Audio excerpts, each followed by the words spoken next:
My girlfriend posted on Facebook for all our friends. I cheated because you're boring as hell in bed. Deal with reality. I commented, okay, understood. Then I sent screenshots to her ultra-conservative religious parents. Next morning, she was homeless and disowned. I, 26M, never expected to wake up to 47 missed calls and my phone blowing up with notifications.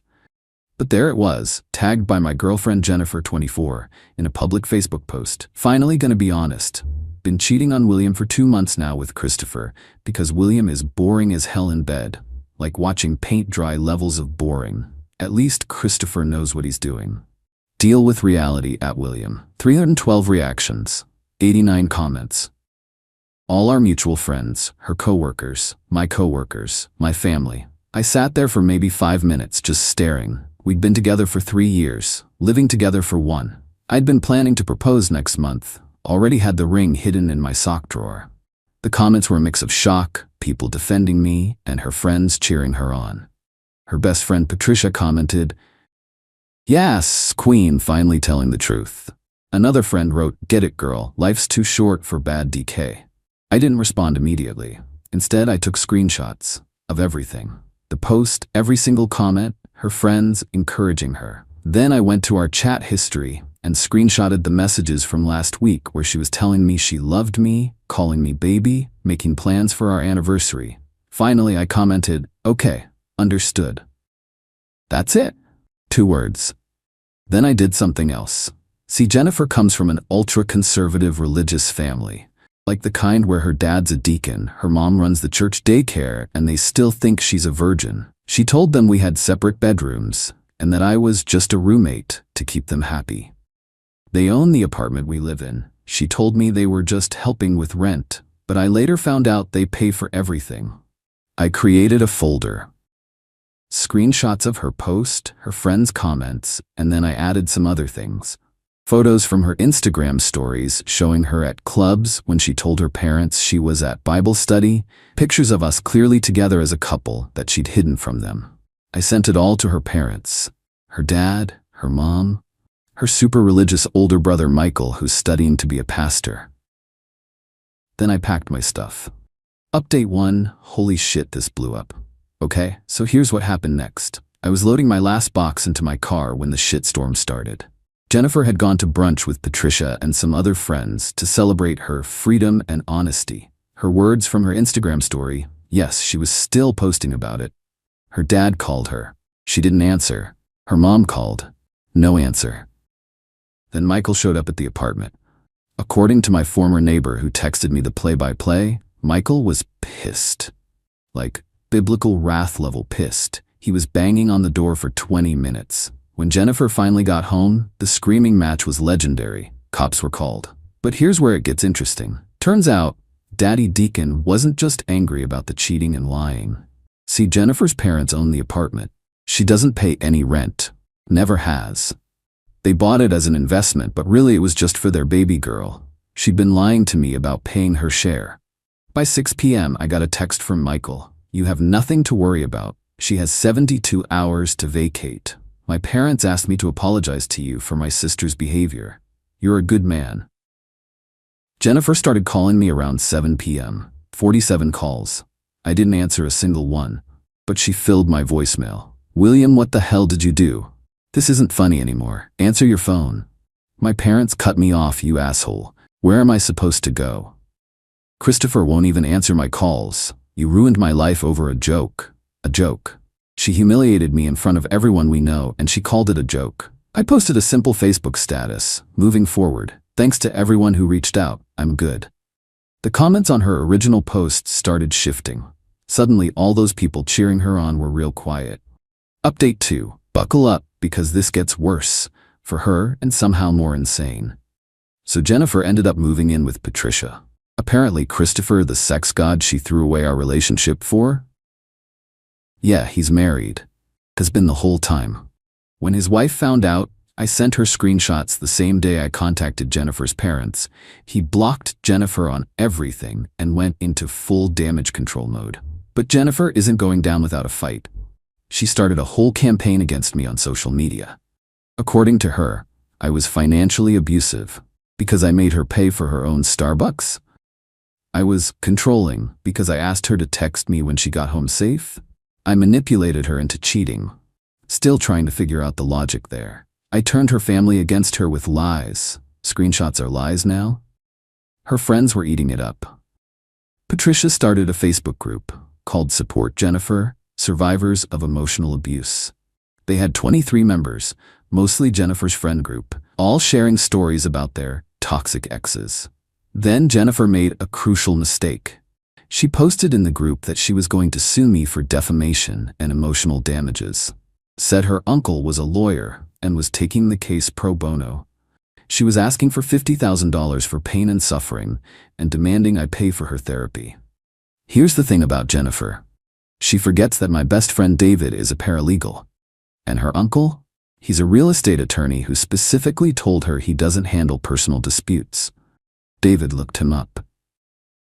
David laughed so hard he nearly choked on his beer when I showed him the posts. But then Jennifer escalated. She showed up at my work. Update 3. I need to back up a bit because some of you asked about the timeline. This all started on a Sunday, the Facebook post. By Wednesday, she was kicked out. By Friday, she was at Patricia's. The following Monday is when she showed up at my office. I work in IT for a mid-size company. Pretty chill place, but we have security because we handle sensitive data. I'm at my desk when I get a call from reception. William, there's a Jennifer here? She says she needs to speak with you urgently about returning your apartment key. We never lived in my apartment. We lived in her parents' apartment. This was a lie to get past security. I told them I wasn't available and to please ask her to leave. That's when she lost it. According to the security footage, which my boss showed me later, she went from 0 to psycho in about 3 seconds, screaming about how I ruined her life, how I owed her money, how she was going to expose me to my company. He's an abuser. He isolated me from my family. He made me feel so unloved I had to find comfort elsewhere. Security escorted her out. She tried to resist. It didn't go well. They called the cops. My boss called me into his office. I thought I was done for. Instead, he showed me an email he'd received that morning from an anonymous account. Subject line, The Truth About William. It was pages of nonsense about how I was an abuser, a manipulator, how I was dangerous to women in the workplace. But here's the kicker. The email was sent from an IP address that traced back to Patricia's apartment complex, and it was sent 2 hours before Jennifer showed up at my office. They planned this, they tried to get me fired. My boss, thankfully, is a good dude. He'd seen the original Facebook post. One of my coworkers had shown him when it went viral in our office chat. He told me to file a restraining order and gave me the rest of the week off, paid.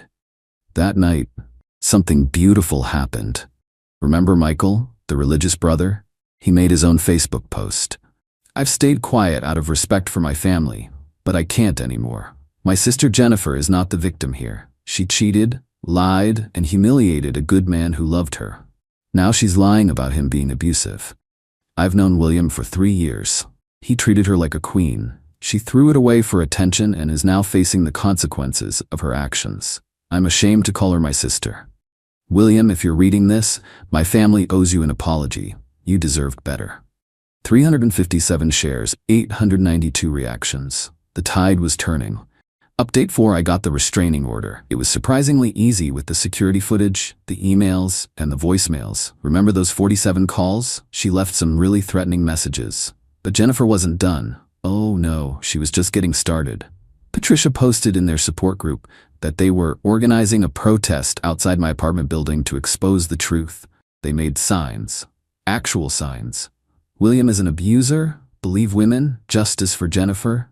8 people showed up. 8. Out of her 23-person support group. My neighbor Mrs. Sue, 70-year-old Korean lady who makes the best kimchi, was not having it. She called the cops immediately. Then she did something even better. She went live on Facebook. These crazy girls harassing my neighbor. He's such a nice boy. Always helps with my groceries. That girl cheated on him and put it on Facebook. Now she's here with signs. No shame. Mrs. Sue has 14 grandchildren. Those grandchildren shared her video. It went viral in our city's Facebook groups. The cops showed up. Jennifer had a restraining order. She was arrested. Again. But wait, there's more. While Jennifer was getting arrested, I was meeting with David and an actual lawyer. Turns out making false accusations of abuse, sending defamatory emails to someone's employer, and organizing harassment campaigns? That's legally actionable.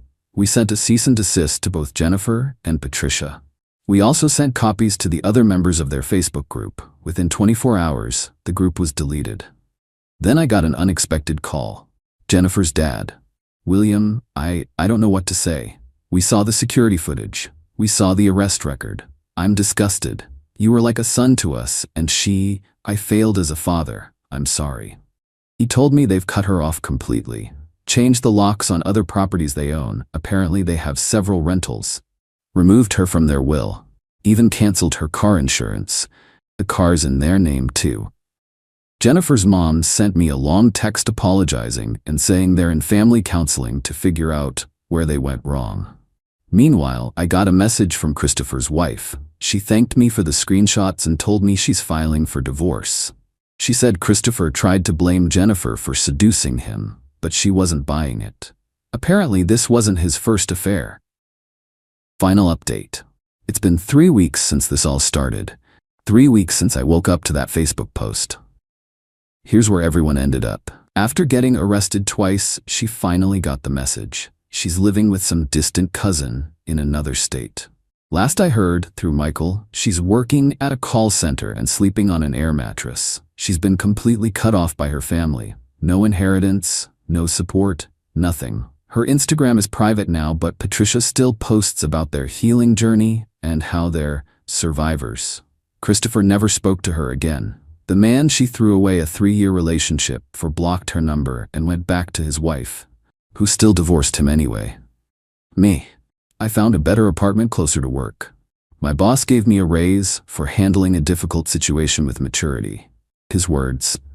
I'm in therapy, not because of trauma, but because I want to make sure I don't miss red flags in the future. The ring? I returned it and used the money for a solo trip to Japan I've always wanted to take. I leave next month. The legal stuff. My lawyer sent the final demand letter. If Jennifer or any of her friends contact me, my employer, or make any more public statements about me, we proceed with the defamation suit. So far, silence. The friends. Most of our mutual friends sided with me after seeing the evidence. The ones who didn't? Good riddance. My real friends threw me a freedom party last weekend. Mrs. Chen made kimchi fried rice. David brought his new girlfriend. It was nice. Jennifer's parents. They sent me a check for $3,000 with a note saying it was for the trouble and asking me not to sue their daughter. I returned it back to them, saying it's not their fault. Some of you asked if I regret going nuclear, if I should have just quietly left and moved on. Maybe, but here's the thing. She didn't just cheat. She humiliated me publicly. She tried to destroy my reputation for fun. She got her friends to pile on. Then when faced with consequences, she tried to destroy my career and have me arrested. So no, I don't regret a damn thing. To everyone going through something similar, document everything. Protect yourself legally. Don't engage directly. Let them hang themselves with their own rope. And Jennifer, if you're reading this from your cousin's air mattress, was Christopher worth it? Peace out, Reddit. Thanks for following this wild ride. Edit. Since some of you asked, yes, this is real. No, I won't be sharing the actual screenshots or videos for obvious legal reasons. And to the person who messaged me saying they think they know who Patricia is, please don't contact anyone involved. Let's just let this die here. Edit 2. Holy hell. Michael just texted me. Apparently Jennifer tried to start a GoFundMe claiming she was a victim of financial abuse and needed help getting back on her feet. It got reported and taken down within hours. She really doesn't learn, does she?